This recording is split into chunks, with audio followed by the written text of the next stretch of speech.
Hello everybody, my name is Nathan, and I am the man with a cartoon obsession. Since it's October, I figured I'd put out a few videos that fit with the theme of the month. Before we get into that though, I would greatly appreciate it if you could take just a second to like this video and subscribe to the channel for more animation related content. Now, what says October more than monsters, especially vampires? Admittedly, I've never been huge into the vampire trend, but I figured it would fit the month of October. With that in mind, let's get into my anime review of Vampire Knight.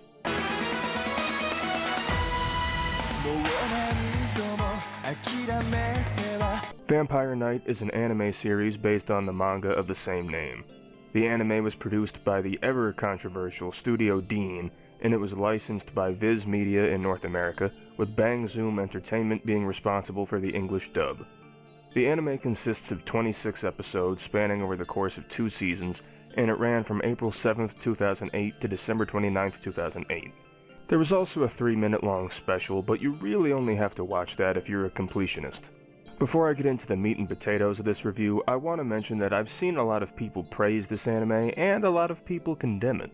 It seems to be one of those you either love it or hate it type of shows. What side of the fence am I on, you may ask? Well, let's talk about the plot first. The story follows Yuki Cross, a high school girl whose earliest memory is when she was about to be attacked by a vampire before she was saved by another vampire. She's on the disciplinary committee at her adoptive father's school, Cross Academy. The academy separates the students by having a day class and a night class. The day class is made up of humans, whereas the night class is made up of vampires. However, the day class doesn't know the true identity of the night class. Only the headmaster and the disciplinary committee know the truth, and it's up to them to help maintain peace and order between the humans and vampires, which is the headmaster's ultimate goal with Cross Academy. The vampires at the school act the way you would expect them to. They're hardly ever in sunlight, they crave blood, and they're all depicted as heartthrobs, both the males and females. Naturally, since they attend the school, the night class students have to abide by the school's rules. However, there are other vampires that are from outside the school who are a different story. The show isn't just a typical vampire story, though. It's also a love triangle. Remind you of anything, even though there's no werewolf to be found? Seriously, though, the love triangle is between Yuki Cross, whom I mentioned earlier, Zero Kiryu, who grew up with Yuki as they were both taken in by Kai and Cross, who would go on to become the headmaster after they were both orphaned as kids, and Kaname Kuran, the vampire who rescued Yuki as a kid, and also the night class dorm president. There are several conflicts and a couple main antagonists in the show, and I'll touch upon that in due time, but the real overarching plot here, the thing that the show really wants you to focus on, are the relationships between these 3 main characters. I'll go a little more in depth about the main 3 first. Yuki is a typical damsel in distress most of the time, but she's also ignorant, and by the time the twist in Season 2 comes around, she's just unbearable. She is nice for the most part, sure, but she also comes off as selfish, and she doesn't stand out a whole lot. Zero is the edgy guy with a troubled past, and he's the least frustrating of the 3, but his constant self-loathing is annoying and extremely pathetic. I should also mention that he's a vampire hunter who hates vampires because his parents were killed by one, but oh wait, what's this? He's secretly a vampire? Who would have guessed such a thing? I make fun, but those 2 at least have their moments. Kaname, however, does not. He's manipulative and his motives are meant to be pure, but I just can't believe anything he says or does. I don't feel any sincerity with that character whatsoever. He also has a legion of followers since he's a pure-blood vampire, which is the highest rank, but the rankings aren't super important. Basically, the further down you are, the more of an actual monster you are. Back on topic, I don't particularly care for any of the 3 main characters. Not just for their personalities like I mentioned, but also because of the relationships they have with one another. Zero and Kaname don't like each other because they both have feelings for Yuki. Shocking, I know. These kinds of rivalries can be entertaining or interesting, but this one just feels so melodramatic, and that's not the only time I'll be using that word in this review, just so you know. I don't like the way the relationship between Yuki and Zero unfolds. I get that Yuki just wants to help Zero, but it feels like her actions are doing more harm than good.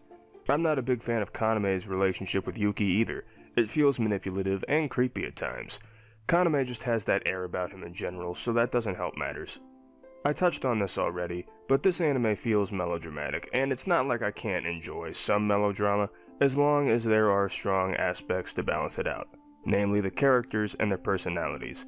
These characters, well, they don't stand out to me. They're not insultingly bad, but they're just so bland. They have likable qualities, sure, but as a whole, there aren't any characters that I fully enjoy, although the headmaster would come the closest to that. Headmaster? Call me father. Okay, father. The day class rep is okay too, but he comes off as a poor man's Tenya Ida, even though this character came first. Hanabusa also grew on me a little during the second season. Yuki, go get a rope. We'll drag him back. You'll have to catch me first. He's the only one of Kaname's servants that really stands out to me. The rest of them are interchangeable as far as I'm concerned. One of them, Seiren, randomly shows up out of nowhere and feels useless, like the show would be no different without her in it. In fact, there are a few characters who feel insignificant, even characters that are meant to play a decent-sized role. The two main villains come to mind immediately. Neither one of them really feel like believable villains. Sure, they've committed heinous acts, but I don't really have a reason to care about that or why they should lose. Yuki's roommate Yori comes to mind as well.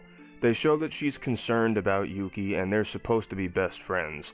They're supposed to be, but I just don't feel the chemistry between them, nor do I see a reason to care about Yori in the slightest. The relationships and characters feel very hollow, and it makes it hard to get invested in them. I feel the same way about the plot too. There's a big twist reveal in both seasons. The one in the first season is okay but unimpactful. However, I strongly dislike the twist in season 2. It's kind of predictable in a sense, but it also feels lazy. Not to mention, the plot is such a mess. They throw in a lot of extra details, and there are too many moving parts that aren't needed, and not only do they make things more confusing, but they don't make the story or characters much more interesting. If the show had a stronger cast, these methods may have worked out a little better. That's not to say that there are no interesting aspects of the show, but they're overshadowed by the messy plot, bland characters, and awful relationships. On a positive note, I will say that there are some parts of Zero and Yuki's respective backstories that are intriguing to me, and there's more to the headmaster than meets the eye, which intrigues me for the brief glimpses we get as well. However, I also wish some aspects of the story were explained a little better. There's still a lot about vampires that is unclear, and there are inconsistencies with the logic in the show as well, like how if day class students or other civilians find out about there being vampires around, they get their memories wiped. But they only resorted to that once or twice, even though there were other situations that would have called for it. I've droned on about the story and characters for too long. Let's talk about the visuals. The show looks solid. Studio Dean are known to cut corners. Look no further than Season 3 of the 7 Deadly Sins for evidence of that. But that doesn't mean they're incapable of making shows look good, and I think Vampire Knight looks good. And it's also aesthetically pleasing. It's meant to be this darker type of show, and the color palette represents that well, in addition to that slightly darker tint that we see in a lot of scenes. I can't decide if I like the character designs or not though.